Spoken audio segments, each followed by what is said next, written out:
How's it going over there today? Are you what are you in the studio? What are you doing today? Yep, I'm at the studio, taking a break here to meet with you and talk with you.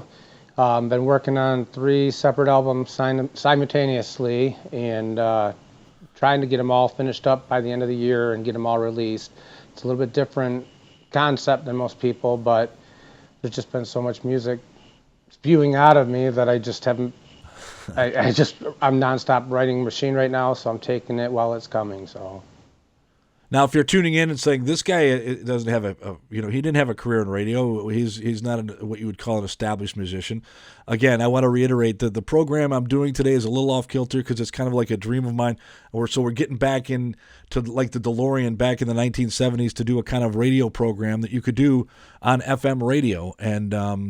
And one of the things they used to do was highlight local musicians. So since I've always wanted to do that on FM radio, that's no longer a possibility. Here I am on my podcast, so that's what I'm doing. That's what I'm doing here.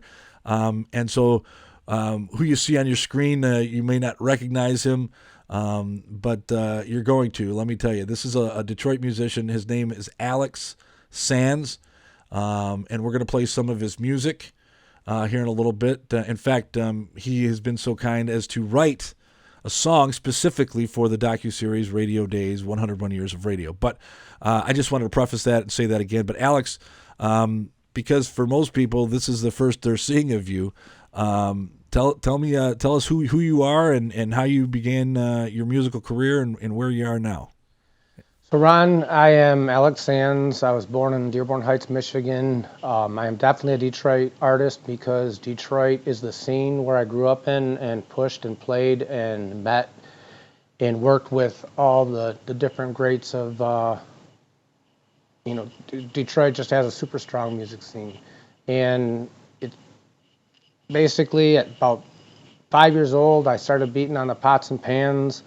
By 13 years old, I was playing with a group called Sing Out Dearborn and playing shows probably once to twice a week.